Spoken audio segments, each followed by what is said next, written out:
Hey there, cats and kitties. I am the Blues Man, Johnny Blues, and this is going to be a brief little review for Sword Art Online, Episode 3, entitled The Red-Nosed Reindeer. This is a title that comes into play very much toward the end of the episode, and I was not expecting in what frame it would come into play. I have to say this episode has definitely been the best so far in the series. It was very emotional to watch, and I just thought it was wrapped up very nicely.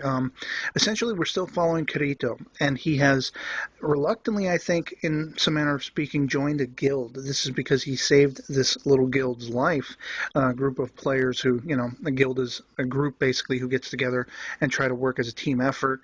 And they were kind of backed against a wall in a battle. And so Kirito helped them. And a lot of the focus of this episode is actually on the female in the group, which is this young girl, Sachi.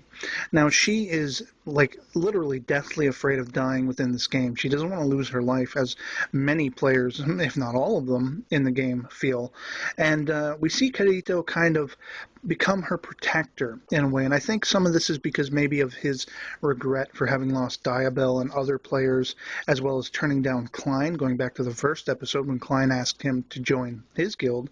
And I think this is Kirito's way of trying to put his best foot forward, help people in the game. Now, of course, we follow them for a little bit, and they're doing really well. So well, in fact, that they have enough money saved up to buy themselves a house. And while one of their members goes off to buy this house, they go and find this secret area where they think they're going to level up and get some extra cash. Well, it turns out the secret area is just the worst place they can be because they're all jumped, and effectively you have Kirito watching every single one of them die, including Sachi. And the way it's done is just so poignant and so emotionally, but it picks up even more so because we're still following Kirito. He's very depressed about what happened, obviously, and as would anyone be. And we see, I believe it's Asuna is basically sort of taunting him about this rare item that's being rumored about being able to bring people back to life in the game. And so Kirito kind of chases down this dream. He wants to be able to help Sachi hold up to his promise that he would protect her. And he really is just hoping against hope that this item will bring Sachi back, a means by which of making it up to her. And we also saw that the last surviving guild member ended up committing in-game suicide, essentially, at the revelation that his entire guild was gone, and that, basically Kirito had been hiding the fact that he was a beater, that he was such a high level in the game. And it's just really interesting how this is all playing out, how it's paced. And we do see Klein, as I mentioned earlier from the first episode again. He shows up and Kirito runs into him one late night when he's actually out leveling up and that kind of thing. And we do see Klein actually shows up following Kirito when he goes after this, hopefully revival item. It turns out, well, there are other guilds that are also after the item, so Klein's elects to help Kirito by keeping the big main guild away from the item while Kirito goes and gets it.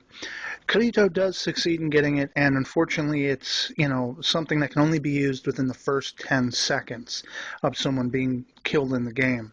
And essentially he just throws it to Klein and moves on. And Klein, here's where we have another really emotional moment, because Klein actually breaks down and is begging Kirito not to give in. He senses strongly that Kirito's at his breaking point with everything that he's been through thus far. And so we follow Kirito back to his sort of lonely abode, and this is where everything just gets so emotional, because he receives a message that was recorded by Sachi a couple nights earlier or whatever it was. And essentially it's a sort of thank you, posthumous thank you, saying, essentially, you were here to protect me. You made me feel better for the first time in this game. I'm not afraid to die anymore like I was. And if you're hearing this, chances are I did die, that kind of thing. And then she hums Rudolph the Red-Nosed Reindeer, and that's where that title play comes in. And, as we see the teardrops hitting the table from Kirito, I'm basically getting misty-eyed too. And so, essentially that's where the episode ends, and the pacing of it, and it was just a brilliant episode overall. As a standalone episode, or in the entire series thus far, we're still very early into it, but to have this level of impact in an episode, even more so than the last two, which were the first two, is amazing. And the animation is spectacular. Everything about this show is just epically awesome. So that's going to be pretty much all I have to say on it. I'd love to hear from you guys. If you've seen the episode, if you're watching the series, what you think of it, post that in the comments below or as a video response. And otherwise, it's going to be it for me, so I hope you're all doing well, and I'll catch you all later. Peace.